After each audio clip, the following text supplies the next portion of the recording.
Hello everyone and welcome to Old Joe the Crocheting Sailor. I'm coming on to show you the shawl that I'm working on right now. This is what it looks like so far.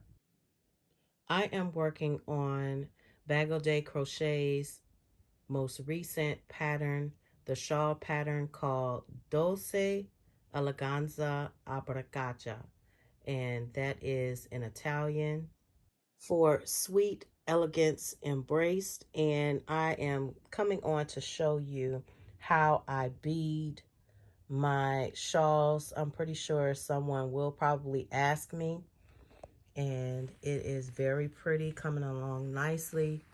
I had decided, excuse the tail underneath, but I had decided to put these beautiful beads on the shawl, and I put them into distinct places.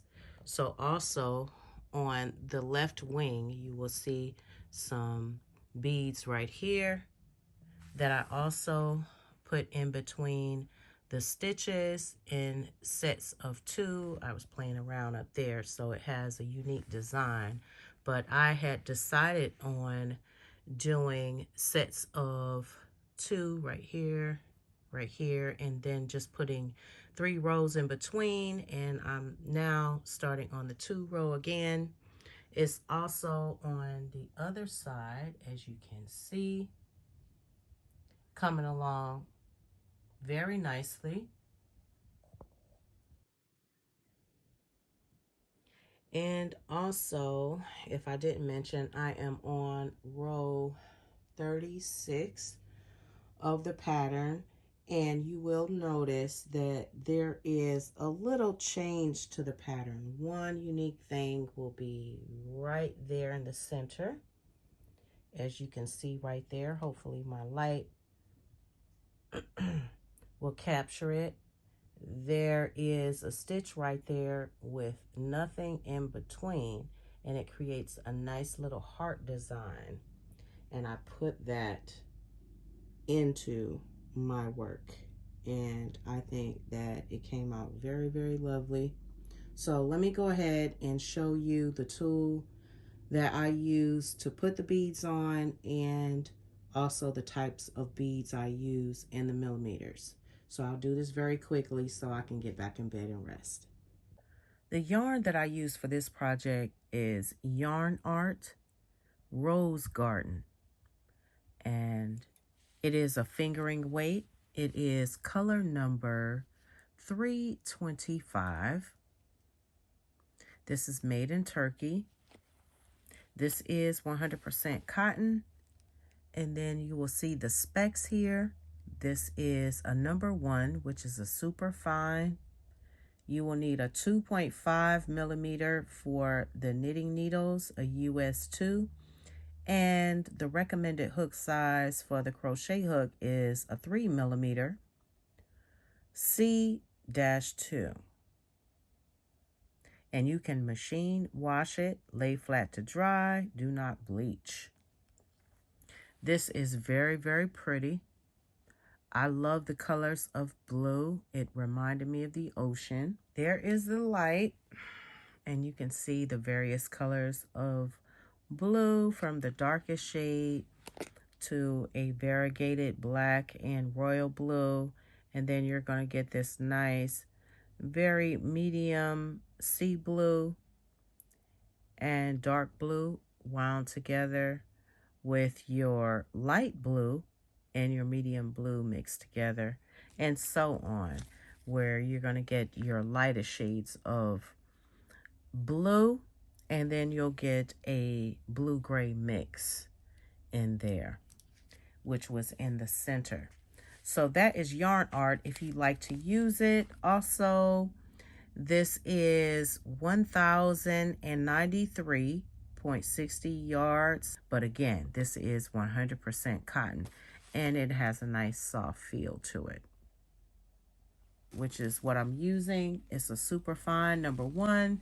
Remember, the color is 325, made in Turkey, and it's nice and soft. It's easy to work with. I used my patent if you have not seen this, this is a vintage hook. There it is right there. Patent. This is number 14. You see it stamped right there. I hope that the camera is picking this up. Number 14. This is very old. And I'll show you. This is the tip. Very hard to see right there. But I used a 14 and I used these nice 4mm gems. I used these gems on the hook to slide it on my YarnArt Rose Garden yarn. And this is a nice, beautiful royal blue color. I loved it. Now, I want to tell you that if you don't have a 14 or if you don't have patents, these are all patents, by the way. And yes, if you didn't know, I do collect vintage hooks and I have other hooks other than furls. All right. These hooks right here are in various sizes. This is a 10. So depending on how your yarn is and how it pulls through your gem will determine which hook size you will use. So you may need a 10 instead of a 14. I tried the 10, but it got hung up. So that was a no. I also have a 9 right here. An 18, which is a little bit chunkier when it comes to the body. So it's not as thin right in there.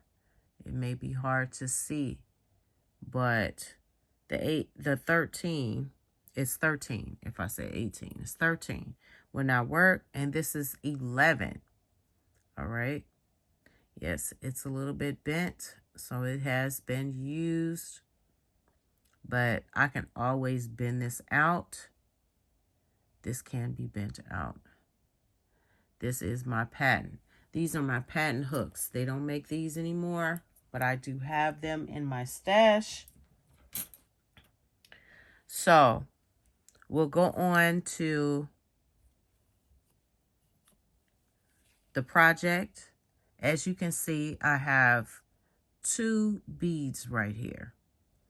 And I strategically place them in between the double crochet sections here. You need to determine where you want to place them. All right. In order for me to get this in the middle of this section, in order to get this in between the chain 2, because these are all chain 2s right here, I had to figure out when I go ahead and slide this bead on.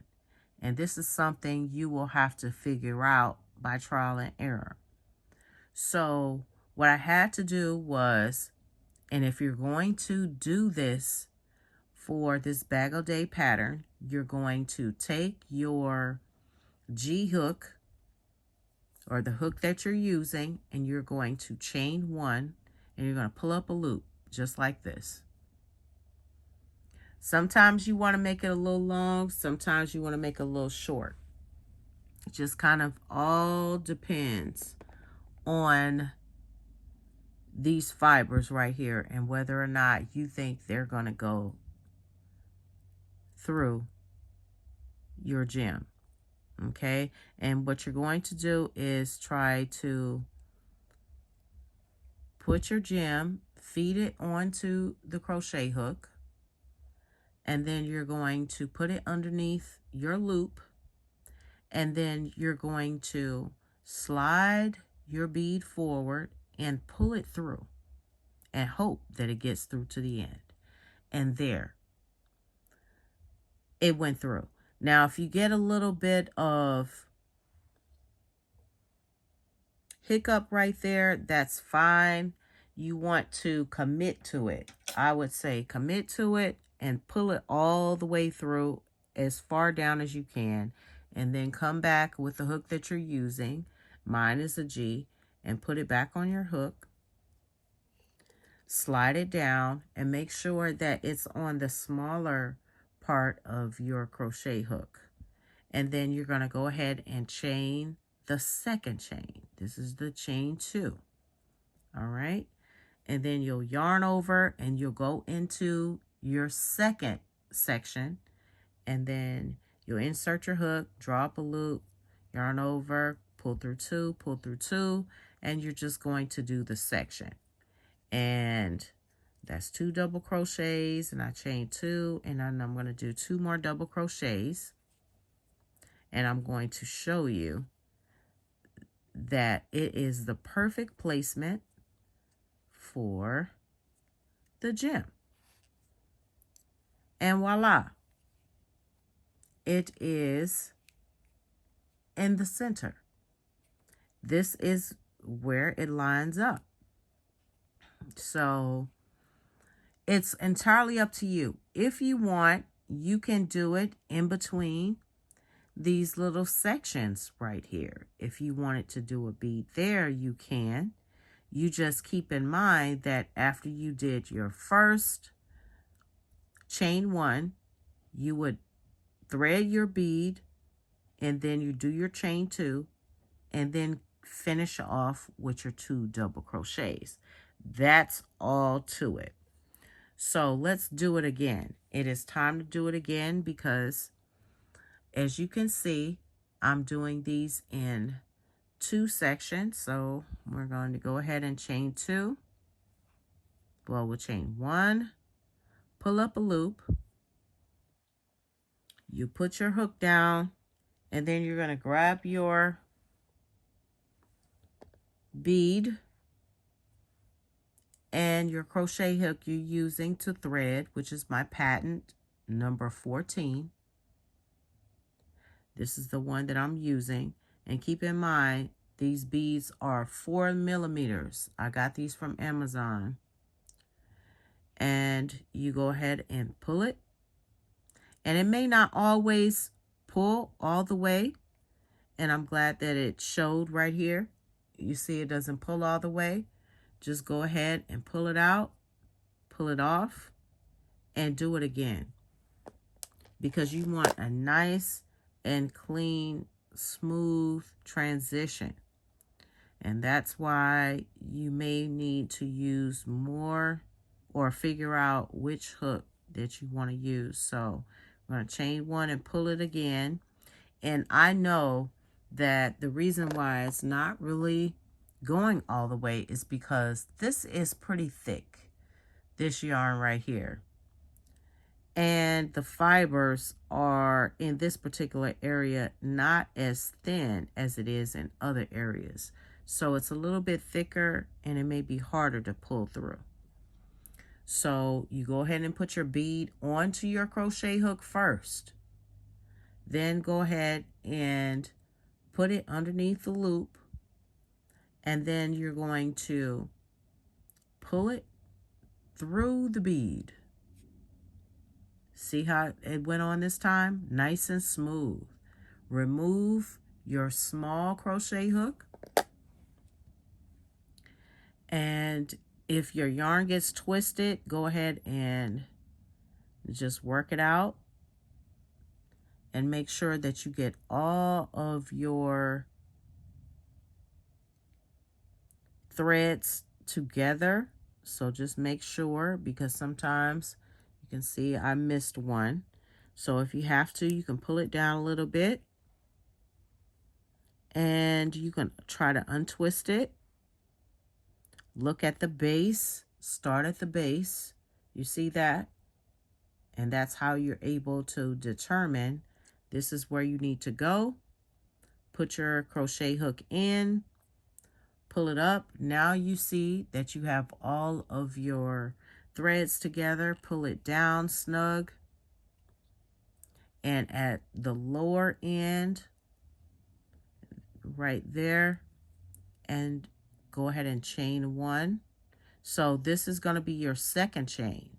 Keep in mind, there's a chain 2 in there. So we chained 1, we inserted our bead, we're chaining the second chain, and then you're going to go ahead and yarn over, and then you can do your double crochets in this segment with the 2 double crochets, chain 2, and 2 double crochets.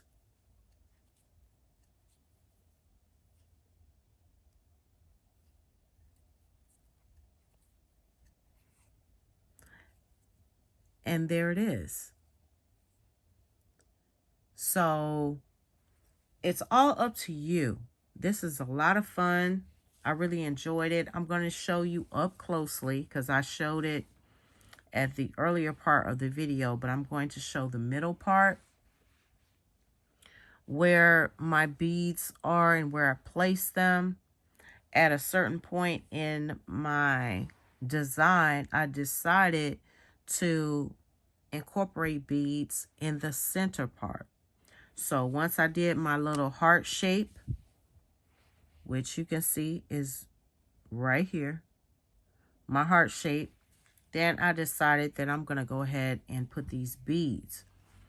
I decided to, for the duration of the pattern, as long as I have these beads, I will be doing a 3-section repeat, and I will continue down the remaining portion of the shawl unless I decide to change my mind.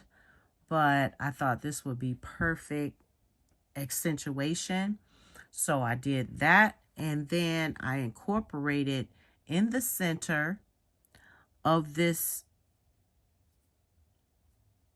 will be row number 6. Row number 6 is going to be 2 double crochet, chain 2, 2 double crochet, chain 2, 2 double crochet. Only row that has this. When I get to row number 6, I know when I get here, I am going to add a bead. So I added a bead here for this section.